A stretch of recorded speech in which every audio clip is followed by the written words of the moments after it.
go. Hi there. I think this is working.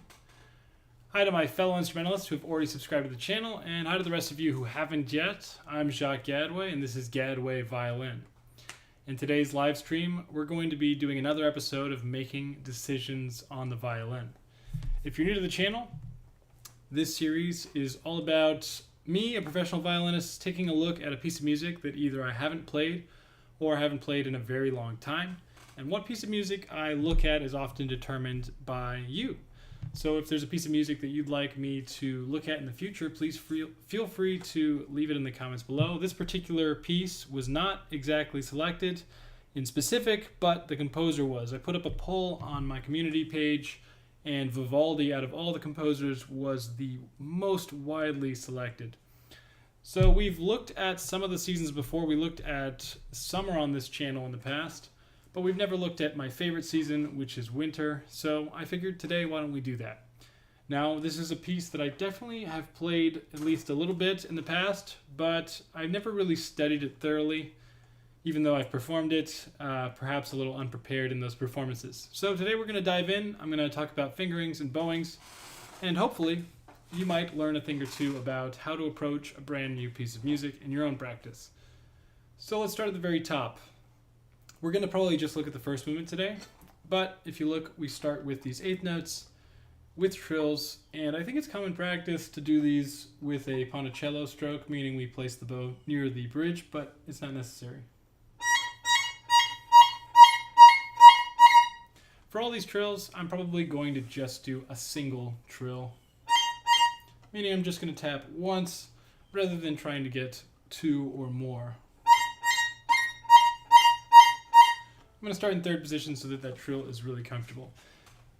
This intro is really quite easy and simple, so we don't need to spend too much time on it, but let's just go ahead and put a fingering in anyways. If we start in third position like we have written there, we can see that we stay in third position for that A flat, and therefore that D flat as well, so we can just put that in parentheses. And third position is going to basically work out for most of this. Let's see where we want to take it down. I'm just going to fast forward through this. Going to measure 6.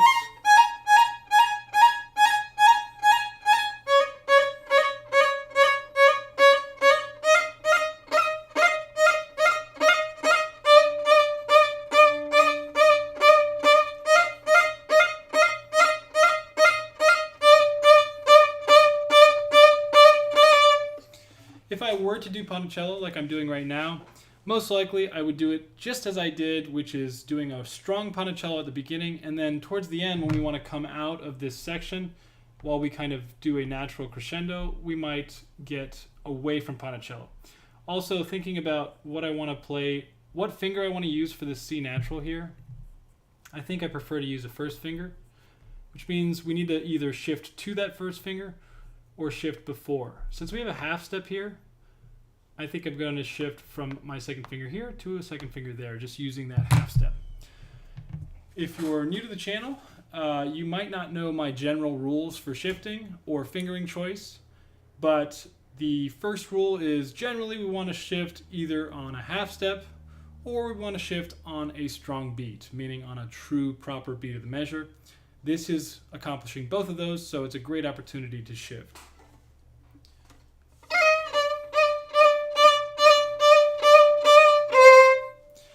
I think it's traditional when we get to this measure 12 that the soloist, which will be us, I guess, takes a little bit of time on that first note to really establish that new spot, or that new harmony.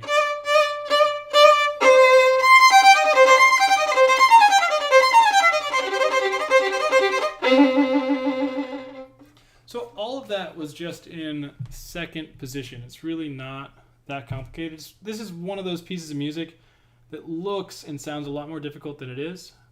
We're in second position right here at the start, and we just stay there for the entirety of that. The only tricky thing is that our second finger needs to change from its position, which is a low 2, right, on this A flat, to a natural 2 on this D natural. So doing that quickly can be quite challenging.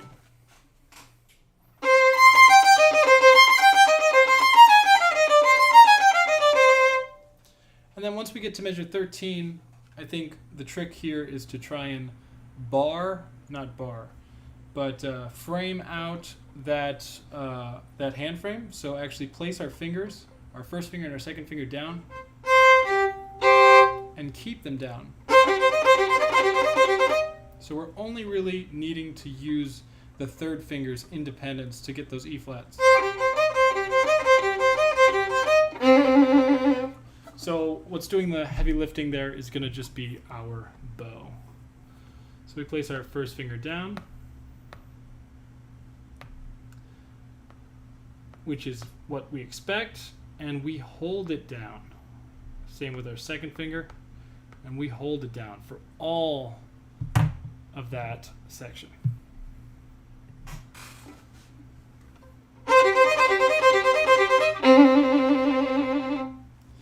Now each of these entrances are going to be exactly the same. We're just going to start in a new position.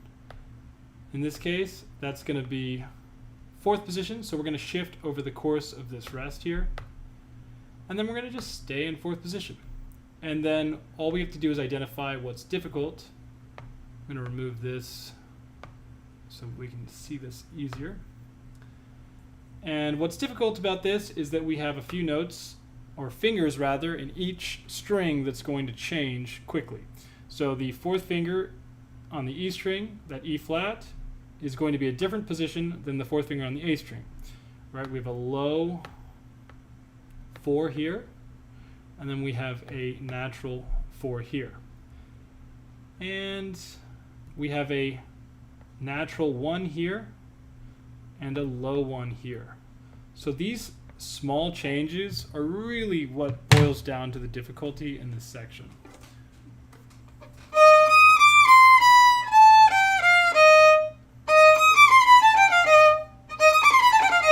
Doing that quickly and successively is really, really challenging.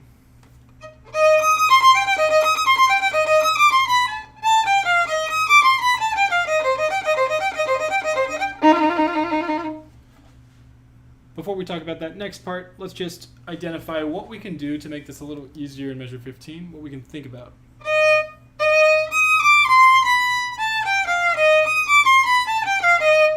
Since we're moving our first finger and our fourth finger, in a sense, we're kind of adjusting our hand frame, which makes it really hard to keep sense of our frames of reference and therefore our intonation.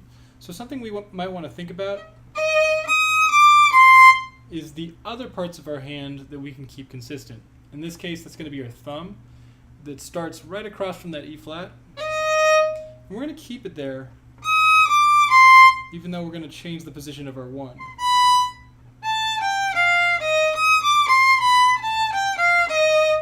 If we keep our thumb there, it's a lot easier to stay consistent.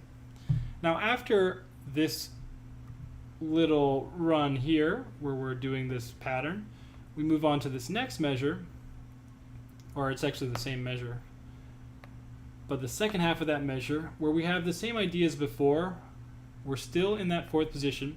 However, we don't get to keep the lower finger down. We don't get to keep this third finger down because we have to use it on the next string over, but we do get to keep that 1 down. So the name of the game in all of these sections is to find what fingers we can keep consistent and what fingers we need to move. If we're moving the first finger as well, we're going to get really clunky and it's going to be hard to accelerate.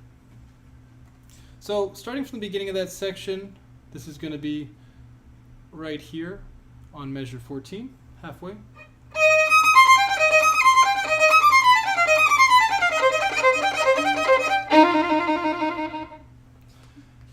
And then after that, we move on to measure 17. And if we notice, same pattern again, just a different position. Here we're going to be moving up to 6th position. I'm going to write this just to make it extra clear that Roman numeral 2 is representing that we're going to be on the A string there for that G. It's only going to apply to that first note because this fourth finger, the octave above, is obviously going to be on the E string. Once again, we just stay in that position and we try to look for what's tricky. And what's tricky in these runs is always going to be what notes are altering across strings. So in this case, we have F natural and then B natural. These are different placements. That F natural is going to be low compared to that B. And then we have E flat, which is going to be low as compared to that A natural. So once again, we have to think about how these fingers are changing. F natural, E flat, and then the B natural needs to be really close to that third finger. A natural even further up than before. So on the E string, the 2 and 3 look like this, and then on the A string, they look like this. Very subtle, but it's going to feel a lot different.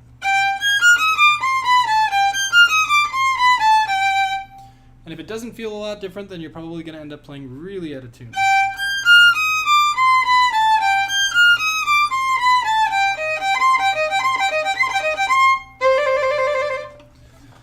Once again, we stay in the same position the entire time.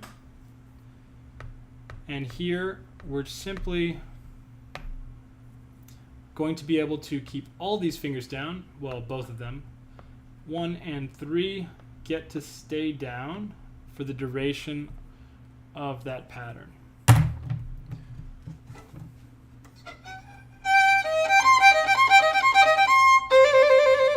So it's only the fourth finger that needs to tap and be any kind of coordinated. And then after that, the next fingering is a little bit less important because you can basically do whatever's comfortable.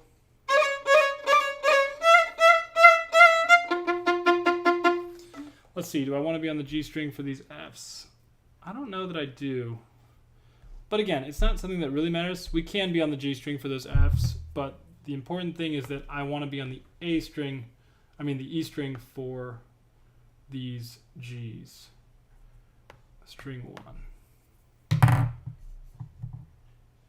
All right. So let's go back to that 2D entrance. Again, it's a 2D also, so we're playing with the rest of the ensemble doing the same thing, so our part becomes less unique. Also, I want to point out that the slur markings here, I don't think are really indicative of any actual instruction for the bow. I don't think you need to do these all up or anything.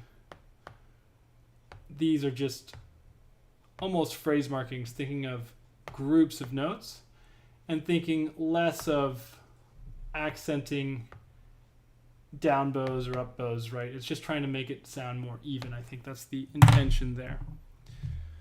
But I definitely think it is going to be off the string.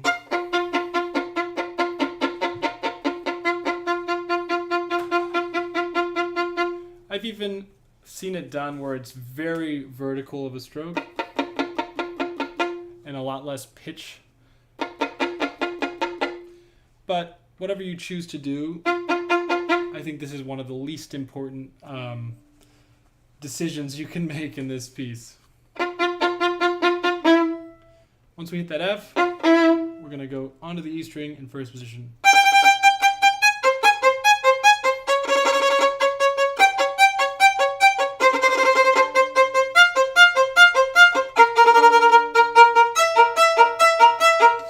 I like doing string crossings for all of these, every single one. So doing it in first position and always doing these high notes on the E string and the low notes on the A string. And keeping that pattern throughout, which means I like using these open E's here. If I were doing this and it wasn't a solo, I would be a little bit more hesitant, but we're the soloist. Even though it is a 2D section, I think it's totally fine if we poke out a little bit and use that open E string for that true brilliance there.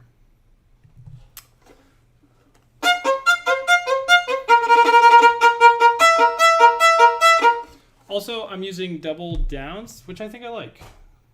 So every time we do a down bow on the first note, and we do a down bow on the second as well. You can do that either by staying in the same place. Oops, what happened? You can do that by, staying in the same place, or by adding a tiny little retake. Either way should work. Let's go from the beginning of that really fun section.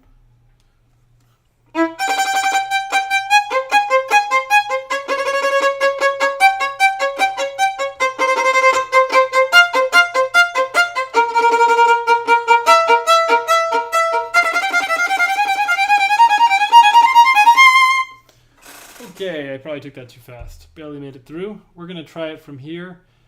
So I think I was just in first. Right here in first position. And it's lagging. And then I'm shifting on the strong beat here to third position. So once again, our shifting rules are generally going to hold true when we're making these decisions, especially when we're talking about fast sections like this. We're going to want to just make sure we're following these rules in general. And the shifting rules, again, are just going to be shifting on half steps when possible, shifting on strong beats when possible, and shifting after long notes when possible. We can't shift after a long note here because there isn't any, but we can shift on a half step or a strong beat. We don't get the luxury of both. If we wanted to shift on the half step, we could have shifted between the G and the A flat here, which would mean that we are shifting to a first finger. But for me personally, I find more comfort shifting on a strong beat than I find convenience shifting across a half step. So if I have to choose between the two options, I generally go for shifting on the strong beat rather than shifting on the half step. Going right from that solo section.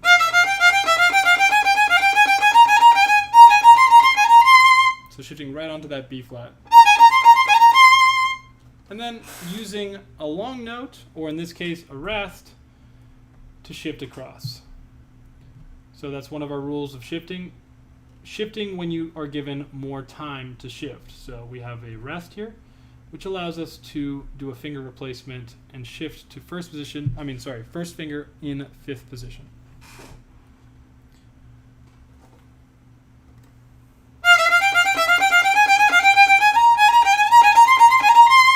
Shifting after that rest.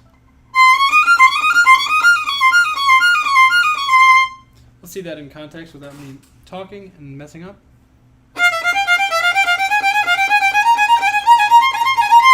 Well, it was without talking.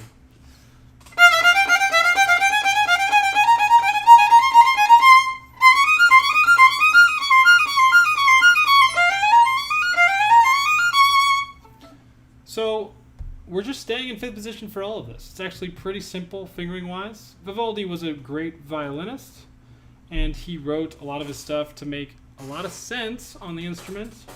And a lot of his music looks a lot more impressive than it is. It's actually quite natural for the hand to do. So we just stay in fifth position.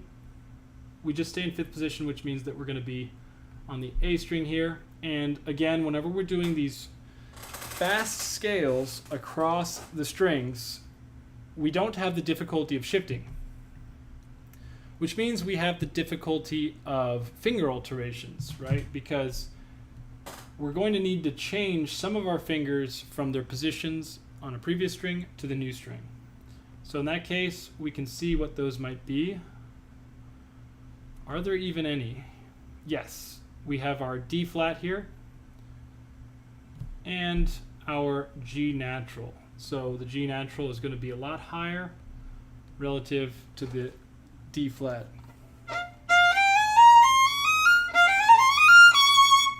So when you're doing these fast scales, you're literally thinking about only what changes, which is the second finger.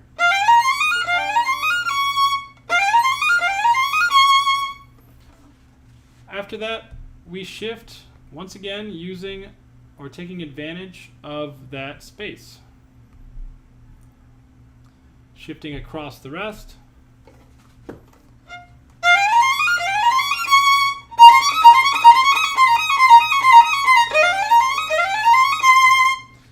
exact same thing. The only difference is now instead of the second finger being the alteration, it's the same notes, right? But it just ends up on a different finger. Now it's the third finger. But same idea. We just focus only on the finger that's changing. And then again, we just shift across that rest to a first finger. So shifting to third position here. And then, what are we going to do next? Let's see. This is where it gets a little thorny, I think.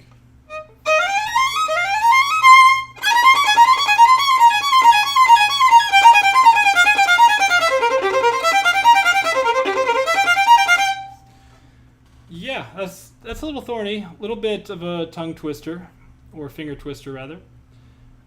We do have a nice opportunity here to shift from 1 to 1, where we have a half step and a strong beat. That's two of our rules that we get to follow to accomplish the shift, which means it's going to be a pretty comfortable shift. After that, though, we need to get back down all the way to first position, because otherwise we're going to have to string cross for this F natural, which means we have to be on a first finger here. But if we shift to that first finger, then we'd be doing a 1-to-1 shift on a whole step, and in general, that's a no-no. We do not want to shift with the same finger in a fast passage on anything other than a half step, which means that we want to look for either a same finger shift that takes us down by a half step, or we want to look for a different shift between two different fingers. So like from a first finger to a second finger, for example.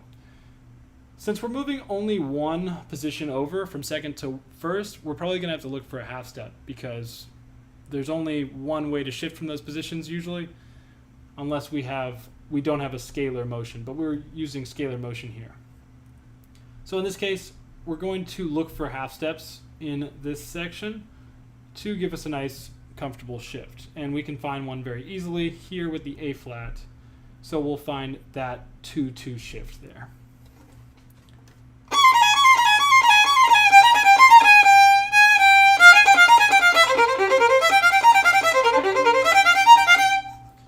And that's all in first position once we're there, and I'm taking advantage of these open E's, not only for the brightness, but also for the coordination of the bow.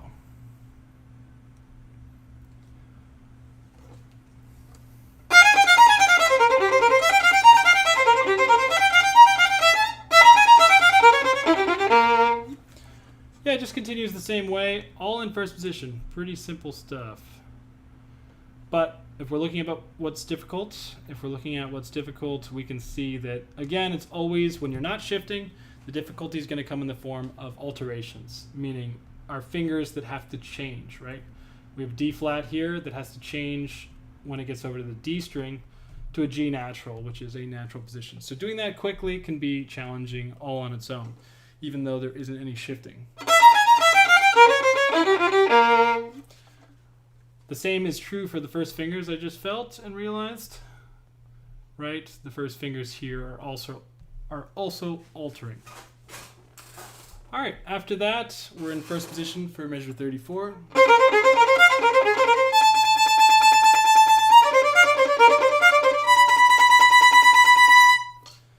Yeah, this is one of those sections where fingering-wise, it's actually really simple.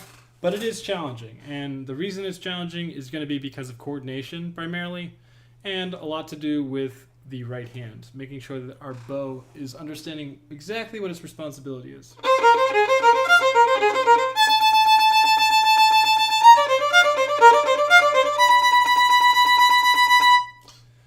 If we use this fingering where we're in first, we're just doing this pattern where we're doing 3 notes on the A string and then reaching over to a string for a single note. So I would encourage you to find that string level, which is indicated by our upper arm level, and find that string level being on the middle string, in this case the A string, and then reaching in and out of it, not thinking so much about actually changing the string level, but just actually striking in and out more with the forearm rather than the entire bow arm. All right.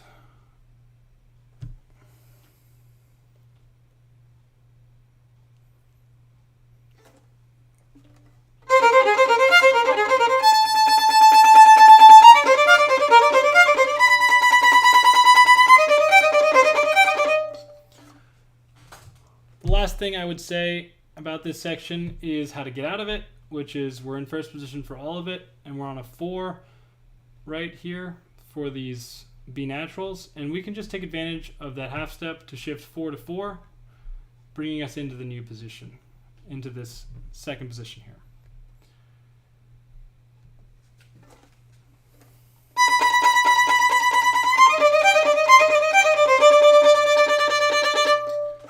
And for that, once we get into that second position, we keep that third finger down the entire time once we play that D natural the first time. Sorry, that second finger.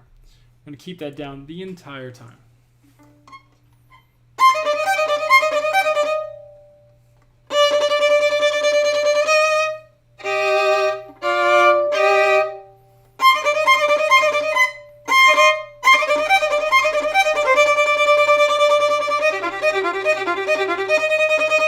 And we just stay in second position for all of that.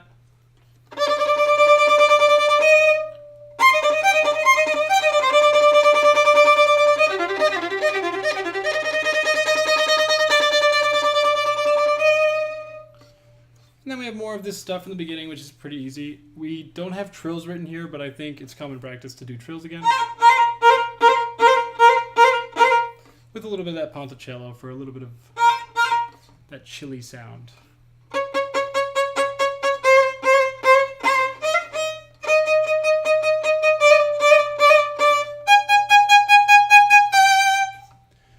I like to do whatever fingering as long as I end up on a second finger on this A flat. If I'm on a second finger for this A flat, then I know I'll be in a good second position for this G natural, which will be a nice launching point for this shift.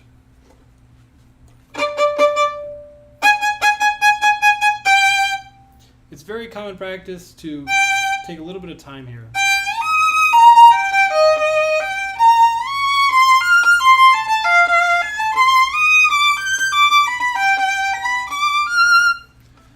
Yeah, I think what feels natural to me is to shift at the ends of each of these. So shifting to a second finger so that we're prepared for the next batch of 16 those each time.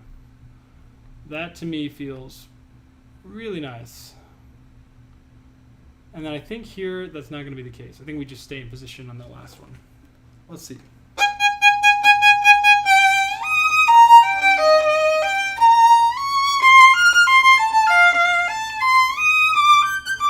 Yeah, whatever the bowing is that's marked here, I don't think I've ever seen anybody do this.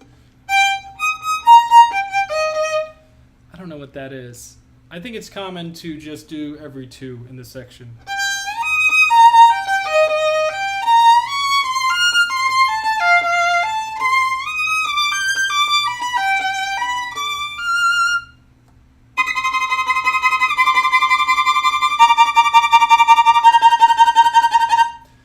Yeah, this stuff is one of those beautiful sections that just looks really cool, but is super easy actually. You just need to find these double stops and then practice them and shifting between them quickly. And then you just find that nice bouncing stroke.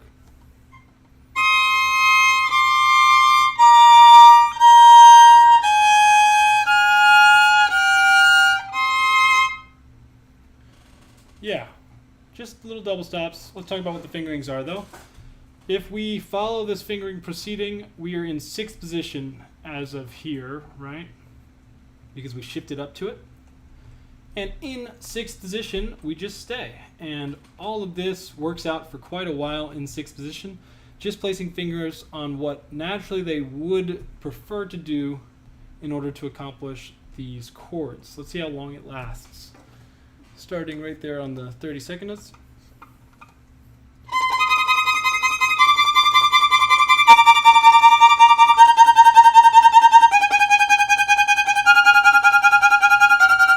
Still works. sixth position, haven't shifted. Here we go. We're going to need to shift here. So it works all the way through here. We're in sixth position for all of that. It's not until we get this C natural that we actually do need to shift. And we're just going to shift very small. We're just going to go down as necessary. So where are we?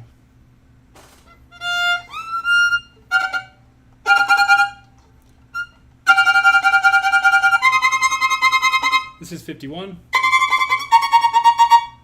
Yeah, that D flat, the D flat on the top to the C natural is just a half step. So it's actually really comfortable. So that D flat first finger to the C natural is just a half step. And also it's on a strong beat. So it's following all of our rules for shifting, which is exactly what we're looking for when we're making these kinds of decisions. So going from measure 50, sixth position again, which means our first finger's on that G natural, and our third finger's on the F.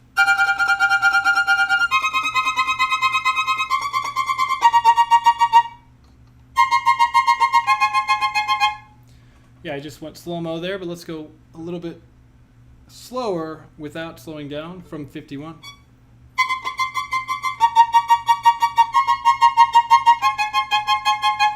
Pretty comfortable. Then we're going to shift the same idea, but now we're breaking all of our rules. If I did the same idea, we're going to shift to a 1 here onto that B flat from the C natural, which is a whole step. It is on a strong beat, but it is a fast section. However, I just don't see another solution, honestly. I don't know what other fingering I would do here. Going from 50.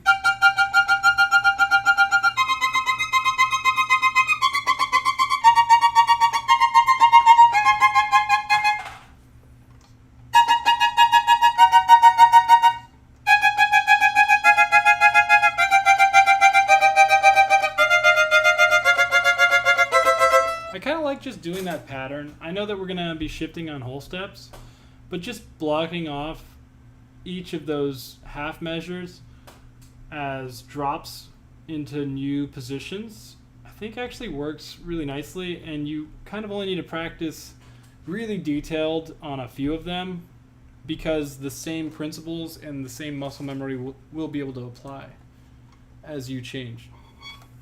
So from 51, I'm going to just play quarter notes so that we don't have to do all this bowing and we can really focus on the notes and the shifts.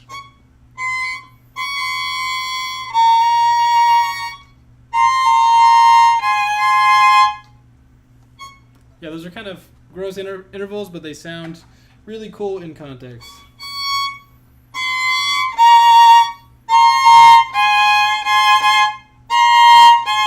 Can't tell you the last time I practiced scales in seconds.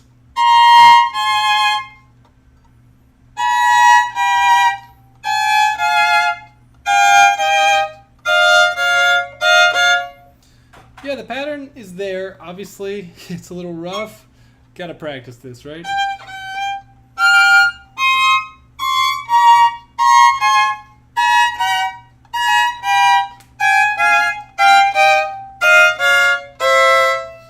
So I would practice them probably in rhythms, going both after shifts and before shifts. Since we have that nice pattern, we can exploit it. This is from fifth position. This is from halfway between the halfway of 51. So we could either do rhythms where we're playing these fast,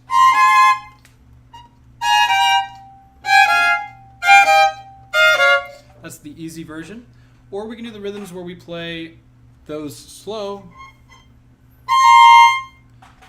but then we shift between the fast notes. Wait, hold on. It's annoying that it's a page turn.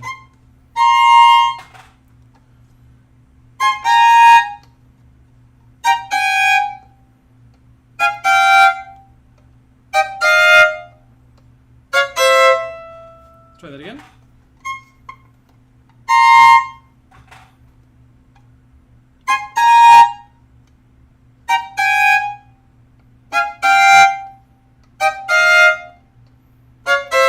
Wow, that was so much better than the first time, right? It's amazing. It's almost like when you practice, things get better. So I would do that a bunch of times if I was trying to work this up to performance level. And then only after I did a little bit of that rhythm practice and slow practice would I start adding those notes back in, right? All of the bows. Because the bows are kind of just noise that mess with what you're really trying to accomplish, which is blocking out those chords.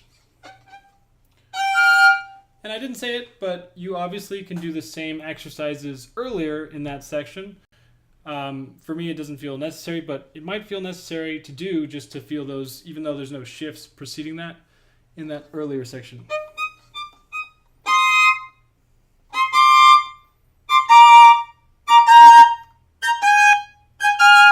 Right, and reversing as well. All right, with that, I'm going to play through this section now. It's not going to be perfect, but it should be a little bit better than it was when I opened the book this morning.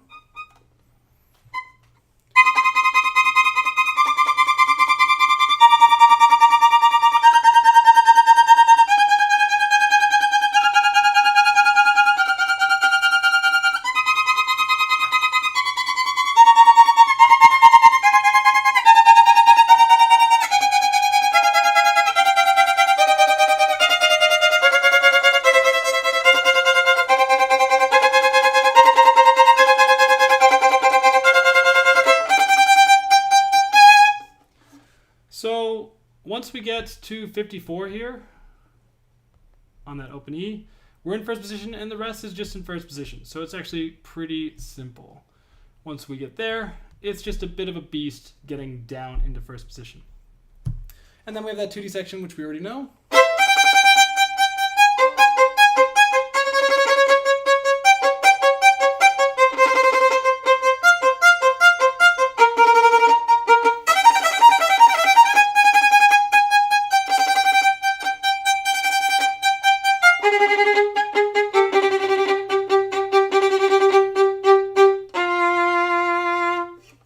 Yeah, pretty simple at the end. And that's going to be it for this first movement. If there's another piece of music you'd like me to look at, or you'd like me to do any other movements of this season or any of the others, let me know in the comments below. And as always, please subscribe and like this video. And yeah, I'll see you on the next one. Happy practicing and best of luck.